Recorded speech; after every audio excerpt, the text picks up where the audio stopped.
Welcome to NYC Now, your source for local news in and around New York City. From WNYC, it's Friday, September 12th. Here's your morning headlines from Michael Hill. The MTA is preparing for a potential strike of Long Island Railroad workers as soon as next Thursday. Contract negotiations have stalled, and workers at 5 unions representing nearly half the workforce are now voting on whether to authorize a strike. MTA Chief Customer Officer Shanifa LIRR says if there are no trains, the MTA will provide shuttle bus service every 10 minutes for the morning and evening commutes. The buses will pick up riders from Belmore, Ronkonkoma, and Hicksville and take them to subway stations in Queens. We are trying our best to accommodate those essential workers in an effort to not leave anyone stranded. LIRR is urging people to work from home if they can. The MTA, she says, will offer prorated refunds to any monthly ticket holders if there is a strike. In other news this morning, New York City shelters are packed each night, but thousands of permanent apartments reserved for homeless residents are still sitting empty.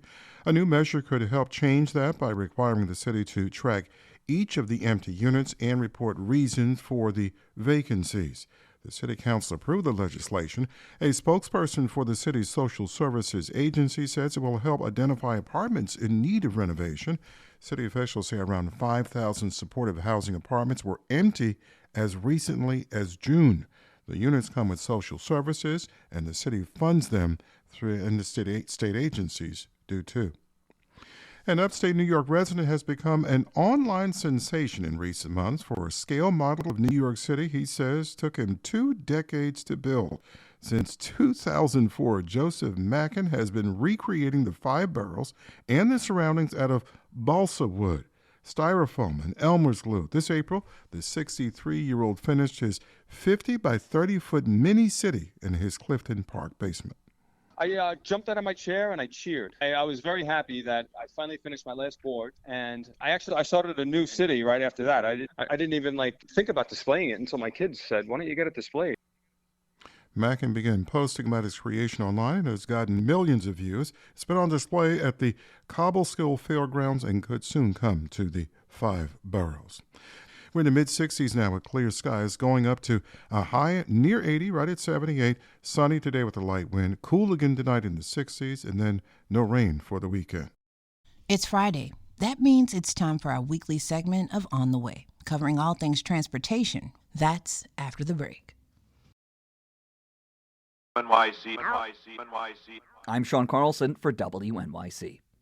It's time for On the Way, our weekly segment on all things considered, breaking down the week's transit news. Joining us, WNYC's transportation reporters Stephen Nesson and Ramsey Khalife, and editor Clayton Guza. All right, some big news to talk about up top here. There's a very real possibility that Long Island Railroad workers could go on strike as soon as next Thursday. That would leave something like 300,000 LIRR commuters scrambling to find a new way to commute. Stephen, break it down for us. What's going on? So there's been ongoing contract negotiations with 5 of the Long Island Railroad's unions. They represent about half of their workforce. Those folks have been working without a raise since 2022. The unions want a 16% raise for its workers. They say this keeps up with the cost of inflation and is comparable to what the NJ Transit workers, who just came to an agreement with their new contract, got. A reminder, after they went on strike for 3 days. Right. Yeah, I covered that one. And also, similarly, they were asking for quite a significant pay bump. NJ Transit, in the weeks leading up to it, said that the union was going to be fiscally responsible if they keep with these demands. And they said that they were asking for a salary that was higher than other comparable railroad companies in the region. Right. That ultimately led to the strike and 3 days of negotiations. After that, they settled.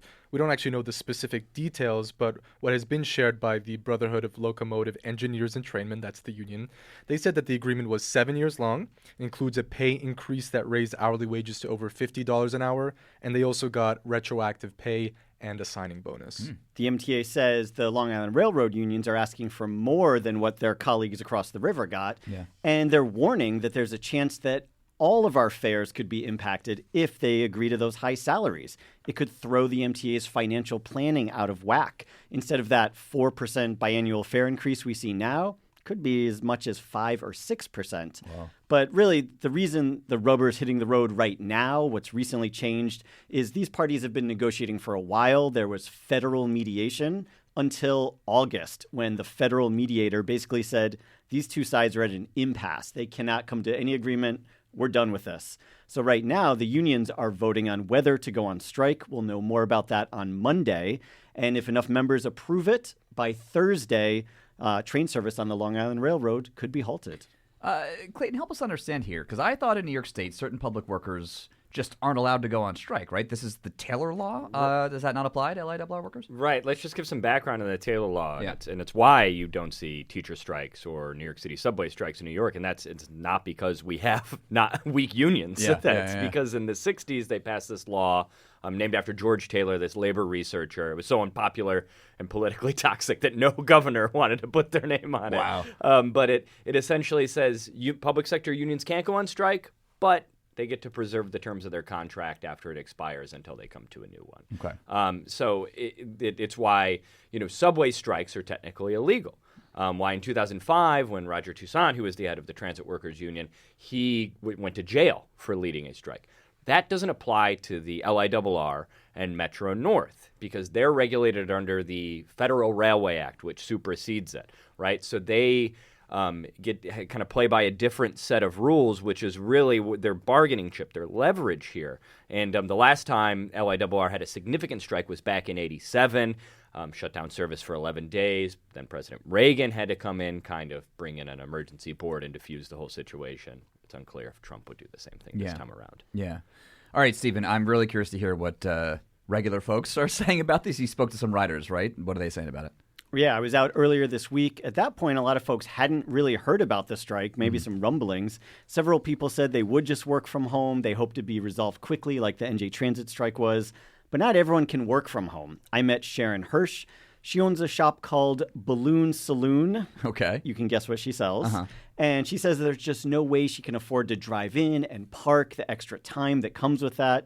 Here's what she said about a potential strike and a warning. She uses an expletive to express herself. I would not come into the city because I'm not going to sit in traffic for 3 hours and then pay $100 to park my car or get a $100 ticket on the street.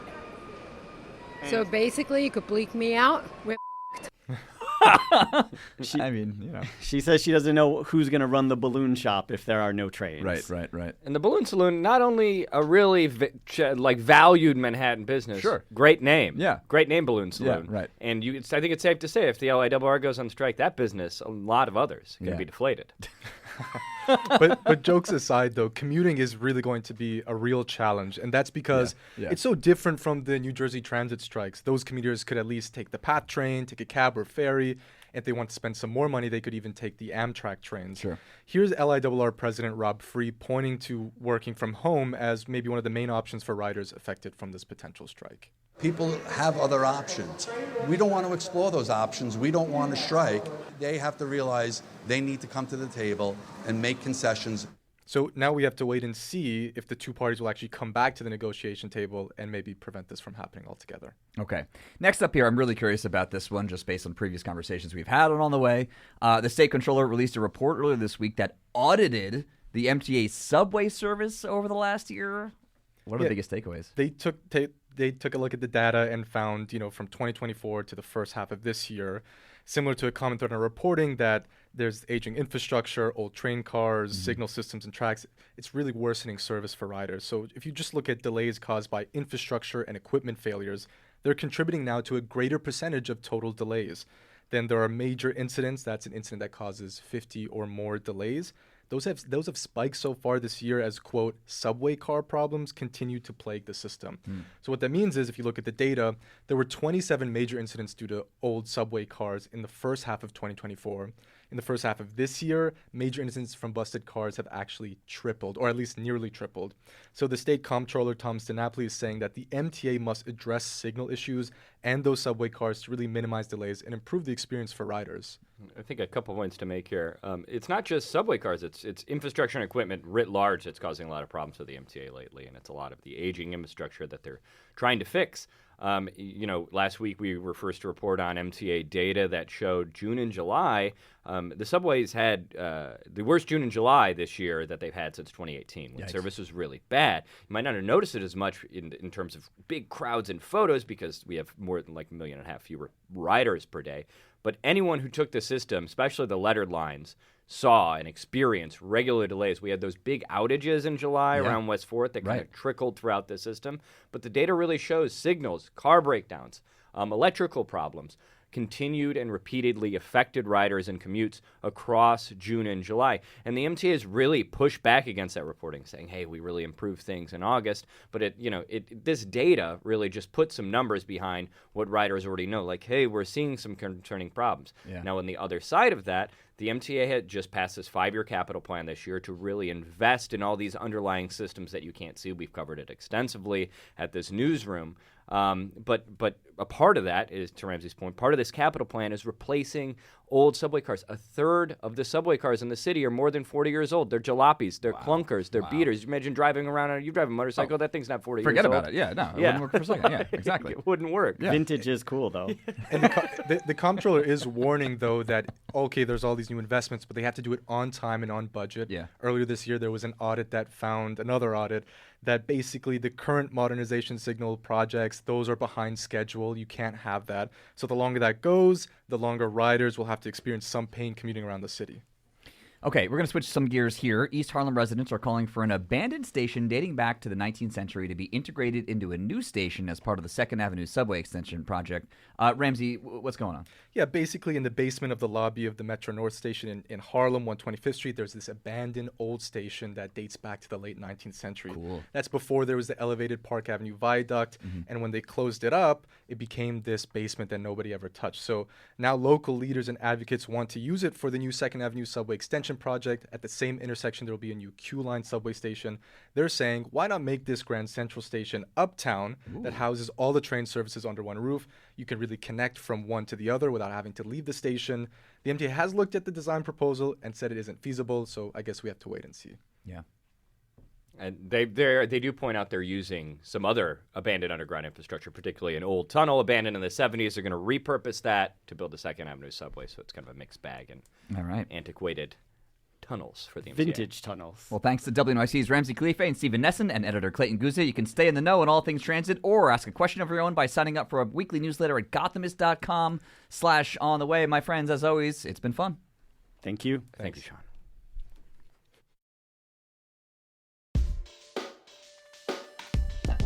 Thanks for listening. This is NYC Now from WNYC. Catch us every weekday, 3 times a day, for your top news headlines and occasional deep dives. And subscribe wherever you get your podcasts. More soon.